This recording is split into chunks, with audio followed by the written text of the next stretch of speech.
Hey, my friend. So glad you're here, Rozanne Marsh. And let me tell you something. The subject that we're going to talk about today, it may be something you already know, but to me, it was life changing because I hadn't thought of it this way. I was in conversation with my friend. She was talking about something she learned in meditation. She said, "You know, Rozanne, I was meditating and I heard the words, 'What's the opposite of distraction?'" And my mind went right away to, well, it's focus. Because if you're distracted, you're not focusing, right? And the universe said, no, it's traction. I thought, wait, what? Not focus? All my life, I've learned that the opposite of distraction was focus. But you know what? She's right. Because focus doesn't guarantee any movement. You can focus for hours someplace and still not go anywhere. We can focus on redecorating our office, but never actually create something in our office. Or we can focus on watching fitness videos while we're still sitting on the couch. So you can focus on your goals so long that we forget to even take a single step. So focus that can make you efficient at the wrong things. Focus is attention. Attraction is movement. So focus feels like progress, but traction is progress. And traction starts the moment you try action. One meaningful step in the direction of your purpose. So traction, try action. Now, let's be honest. This is the noisiest time in human history. Every ping, every ding, every buzz. I tell you, they say that we look at our phones every 47 seconds. Or one of the surveys that I looked at, it said everybody checks their phone probably 200 times a day. Psychologists have a name for that. Did you know that? Attention residue. That's when the mental crumbs from that last task are now sticking to our next one. That's why we can work all day and still not feel like we've accomplished everything. We're constantly half here, half there, but never fully anywhere. But it's not your fault. It's not our fault.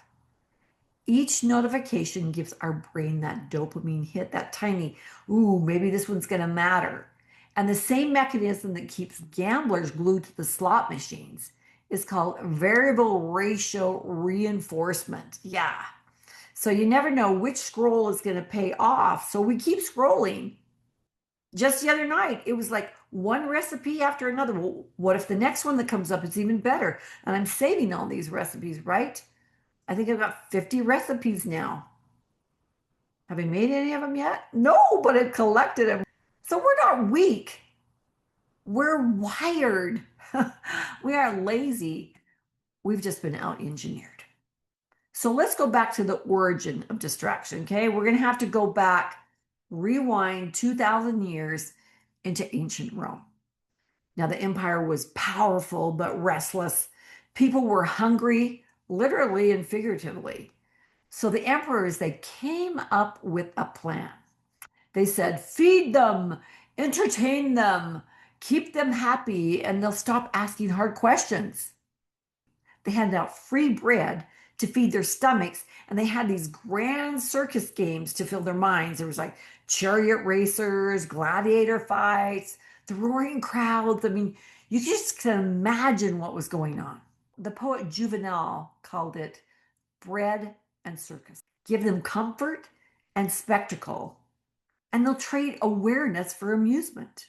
Now, fast forward 2 millennia, our bread, instant gratification, likes, hearts, and dopamine crumbs. Our circus, endless shows, viral drama, outrage on demand. Bread and circuses didn't die in Rome. They just went digital. So if distraction is a sugar high, traction is the workout. And right now our culture is just overdosing on mental candy. So there's many faces of distraction. Now let's be fair. Not every distraction comes from a glowing screen, right? It's not always Instagram or TikTok. It's a productive procrastination. Yeah, there's a word for it. cleaning your office all day but never getting to the project, or researching new gym shoes for running but never buying a pair and getting them on and running, perfecting the planner but never following the plan. It's the art of getting ready to get ready. Now, can you imagine having that on your resume? I am a productive procrastinator. I practice the art of getting ready to get ready. Oh boy, I resemble that at times. But some distractions wear aprons. We scrub every counter, we fold every towel, and alphabetize the spice rack, but we still don't get the meal on the table. And sometimes we go into that self-help realm where we read every book, listen to every podcast, but we still haven't made any changes. We're consumers of information without applying it and actually stepping into the change. And let's not forget comparison. To me, like, that's a nasty disease that we have, right? That's the thief of joy and the dealer of distraction. So scrolling isn't the only way to get lost. We can get lost in gossip and drama, or lose yourself for 3 days trying to interpret what somebody meant by a text. We fill our schedules to feel valuable, but sometimes they're just a new flavor of numb. So while focus can polish the treadmill, traction actually moves us forward. We can focus on meal prep ideas, but still order DoorDash. We can perfect the font on our Envision board and still not take action on it. So focus doesn't move us, action does. Traction is like wearing real running shoes, and distraction is like trying to jog in our Crocs, right? One is just a lot more effective. I love the study of Thomas Gilovic and Victoria Medvig. They found that over time, we don't regret what we did. We regret more what we didn't do. And procrastination, it's not laziness, it's emotional avoidance. When something feels uncomfortable, the brain will always pick being comfortable. That's what it does. It's there to keep us safe, there to keep us comfortable. That's why action matters, because action actually changes our chemistry. Movement releases dopamine and serotonin and endorphins, those things that are like your body's natural confidence cocktail. And momentum doesn't come from motivation. It comes from motion and from action. So now let's give this concept some structure. Now, we've talked about traction is trying action, but how can we boil that down even more? I know for some of you, it's like, okay, I got it, try action. In everything I do, I'm going to do that. But for those of you who want to finesse it a little bit, I'm all about taking an acronym and writing a kind of a format for it. So this is going to be easy, but you don't have to memorize this, but I want you to feel some of these steps and go, ooh, I'm going to add that into what I'm going to do. So take the word traction, T.R.A.C.T.I.O.N, traction. And we're going to have that acronym that says target results and create the intentional outcomes now. You ready to say that with me again?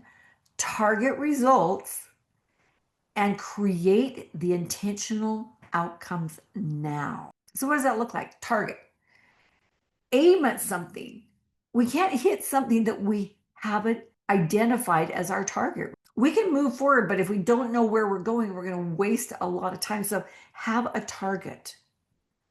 The R in traction. Results. Picture our success. Picture it actually happening. What is the end goal? What does that target look like at the end when I arrive there? Athletes are so good at envisioning that perfect hit, that perfect play, that perfect jump, that perfect spin, going over the finish line. When we actually envision the results of hitting that target, that magnetizes, almost moves us towards that goal. Traction. T.R.A. It's an and habit stack. When we already have habits that we're doing, if we just stack a new habit on it, we can get more done. For example, if we always go into the kitchen to get our purse or a briefcase or whatever, then do 10 push-ups in the kitchen if a health goal is yours. Or once you brush your teeth, do 10 squats or When you're putting on your shoes, do your breath work. So target, envision those results, and habit stack. Now the C, create. Create a space that works for you, that is indistractable. So maybe my phone is put away someplace else, or the ringer turned off so that I'm not having to check it every 47 seconds. Or if eating clean is one of my goals, I'm not going to have the cookies and the chips within hand's reach. I may have to climb up 5 shelves to get it, but I'll make it hard on myself. So create that atmosphere, that workspace that works for you. Have everything that you need. Traction, T.R.A.C.T. Next one is time block. Put it on your calendar. Make it as an appointment for you. Okay, a half hour, I'm working on this. If it's not on a calendar, it's wishful thinking. And I don't know about you guys, but I will always go, oh, wait, did I clean the gym? Oh, did I put away all the shoes? Wait, I didn't get the load of wash out of there. Better change that over. Oh, I'm out. Have I filled up the dog's food bin? Do you guys ever do that? I go to a gym to work out because when I'm home and I'm down in my home gym, I am so distracted. Oh, I'm here. I might as well just get into my day. So time block it off so that it is like your sacred time when you will accomplish this. Now the I, intentional. I love what Tony Robbins says, where focus goes, energy flows.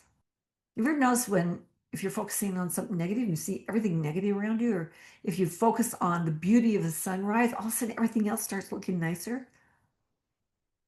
But when we focus our intention on something that we want to move the dial on, we can get quantum movement out of that. Intention, the O, outcomes. Celebrate even the smallest wins, even the smallest amount. Okay, I made it through my half hour today and I didn't get distracted. Have a celebration. Throw your hands in the air, clap, jump up and down, move around, whatever it is. I backed a hay trailer back in my garage in one time, where I know many of you could just probably nail it every single time. But for me, that was a huge feat. I got out, I did a happy dance all over.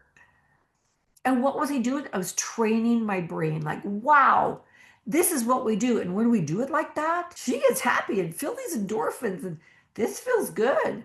We want to repeat this. It's all about training our brain.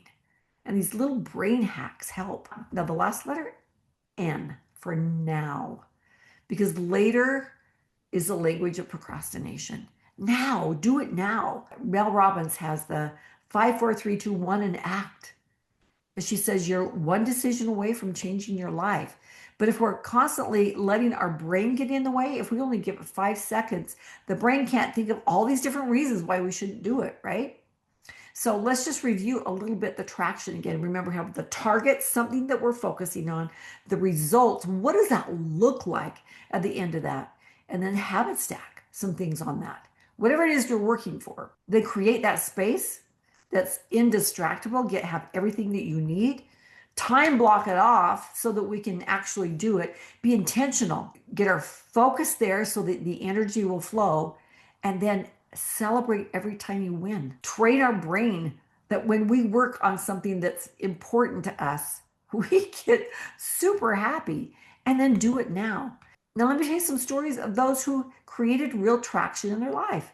J.K. Rowling, when she was writing Harry Potter, she wrote it in a cafe on napkins in between diaper changes. Mel Robbins, her 5, 4, 3, 2, 1, she did that and she stood up and it changed her life. Colonel Sanders, Kentucky Fried Chicken, knocked on over 1,000 doors before somebody said yes to the recipe. And then Edison, well, look at how many times he fell to the light bulb. But to get the traction, he just kept moving forward.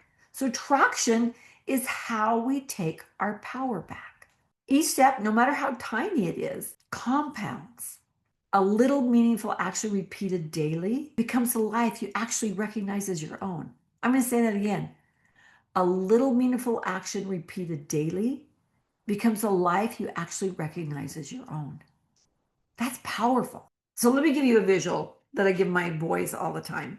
Imagine you're at the airport and there's that moving walkway and you've got people pulling their luggage and AirPods in and they're moving forward. And let's say you walk off that and stop and say, I'm just going to take a little breather here for a minute. The walkway continues and people keep moving and progressing on. Life is that way. We may like pull back a minute and just say, I'm just going to take a breather here. But in essence, as the walkway is going forward, it's almost as if we are going backwards just from the mere fact that we just don't continue, even in a small action, a small momentum. When you step off the walkway, you don't just pause, you start to drift. Now, we don't have to be at breakneck speed, but traction means feet to the floor. Let's get going. Let's not have excuses. Let's do it today, even if it's a small movement towards it, and then celebrate it. Because then tomorrow your brain's going to say, let's do that again. Try action, traction. Now here's the good news. Traction does not have to be a big gargantuan leap, right? It can be write one sentence. It could be send one message. It could be make one email or take one walk or try one little action. But when you move, your mood changes, your biology rewards you, and movement activates hope. Okay, isn't that something that we all need? Focus is attention, but traction is movement. Because the opposite of distraction isn't focus, it's traction. And traction begins when we try action. All right, my friends. We're conscious creators and we create the life that we want. And with tools and tricks and brain hacks, we take back the power that we have lost in our lives. This week, let's notice where we get distracted in life and let's try some action to get some traction on some things that mean a lot to us. It's all about empowerment. It's all about choices. Are you ready? Now you go make your move. Thanks, you guys. See you next week.